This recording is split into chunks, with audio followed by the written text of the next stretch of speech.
Modern Color Atelier. I've been an artist and an educator for over 20 years. I have degrees in English literature and in painting. And so as a teacher, as the director of this program, I really see it as part of my creative practice, where the kind of Venn diagram overlap of language, literature, poetry, and visual intelligence, love of painting, love of perception overlap. And so the program that I've been developing over the past 20 years is really a grammar. It's a poetics for color. And so the people that have been part of this program with me, what we share is a language for talking about color relationships. And I know from so many artists starting out that color is the most overwhelming thing to try to grasp. We all have kind of emotive, intuitive feelings about color, but there are also a lot of amazing analytical things that we can learn about it and use as tools to create confidence that when we are mixing colors on our palette, we can actually make some really thoughtful, poetic decisions in order to get our meaning across. And so some of the ways that I like to break down color are, I want to start with just this tonal scale here, or value scale, moving from light to dark. And that's one of the main ways that we can begin to talk about the colors that we're seeing. How light or how dark are those colors? And so in day-to-day living, we recognize like that the bakery has a red facade, or that umbrella is red, or that the sky is blue. And so we have these names for these local colors of things, but really limited vocabulary. There are what, 10, 12 colors that we can all come up with and agree on? One of the beautiful things about learning the language of color and color mixing is all of the infinite colors that we can get that we don't have names for. And so setting up this idea of poetry in painting, poetry in the sense of creating a language for it, we can ask, okay, I see a color next to another color. I don't even know what color it is. It's not clearly red, orange, yellow, blue, green, or violet, but I can see that compared to the other colors, it's not my darkest dark, it's not my lightest light. Maybe it's kind of a middle value. Okay, that's a good starting place, or kind of a middle dark value. And then when we begin mixing our complement sets or our cross sections of colors, we start to neutralize colors and again get all of these wonderful varieties of colors that we don't have names that are easy to identify. And so we can say, how light or dark is that color? And then we can say, how warm or cool is that color?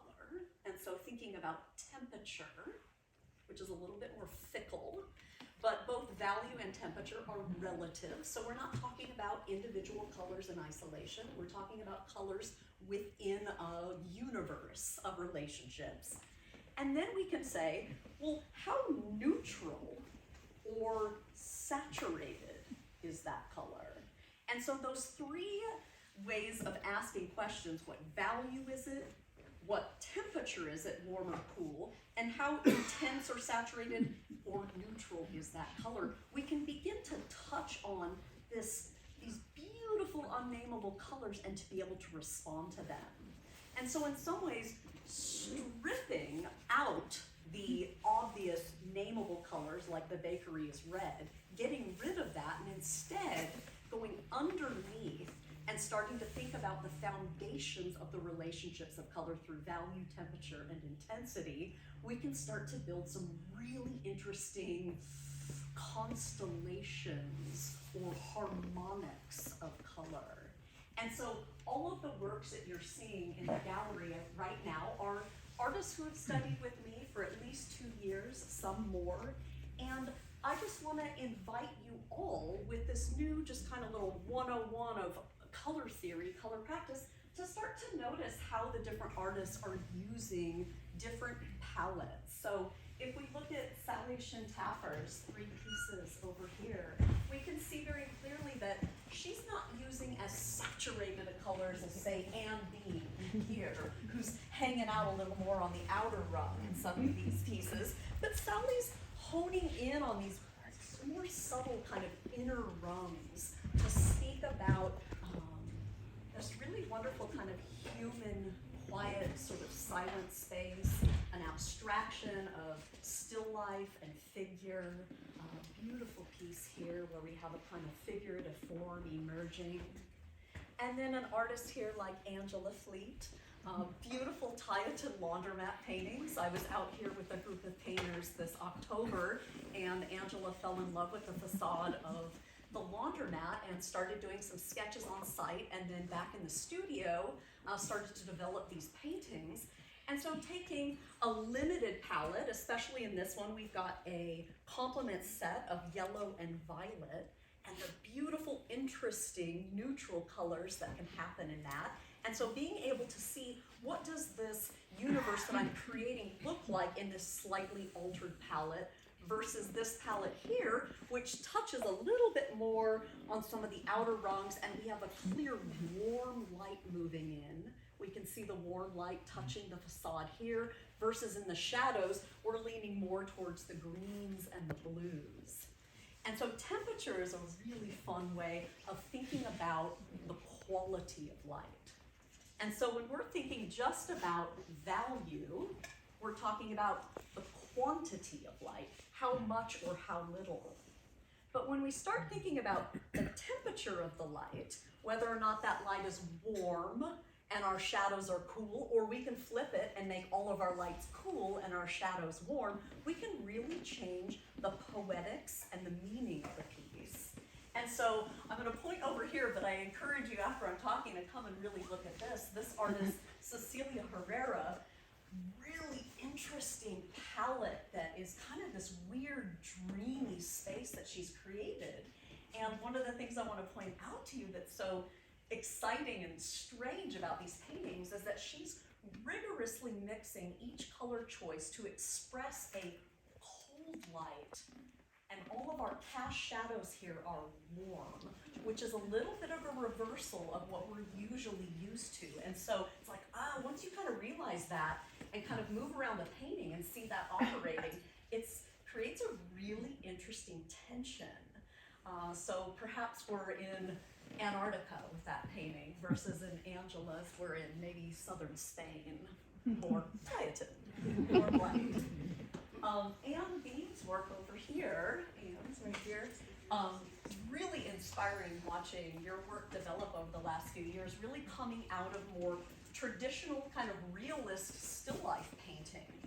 But over the past few years, really breaking down the observed still life. We can see it most represented here in a way, starting to cut up her drawings, collage them back together, really alter and fracture perception to create these newfound scenarios, very much out of a modernist tradition of Cubism with Picasso, Braque, Gris, and starting to make a more emotional space that we can kind of move into that feels a little bit more like what it's like to be alive. Things are very fractured. This is another one by Anne here. Beautiful, really beautiful piece. And we can see this again is coming from an observed still life theater that she's set up, but is really analyzing the color relationships, like this large swath of darker value pools set against this beautiful geometry of this warmer light coming in, casting the cool shadows within the bounds of the theater. And then we have an artist like Dave Eggleston, who's also here. Where are you, Dave? Hello.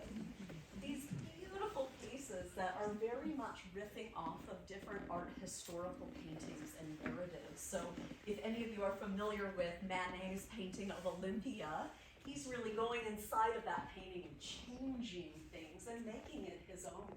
Similarly here, a Manet painting, The Execution of Maximilian, going in and really playing with the narratives, but really with these, and of course we've got a kind of Greco-Roman frieze where Dave has taken different life room studies, so painting observationally from the model, and then collaging and kind of placing all of those poses together into a kind of Greco-Roman frieze here.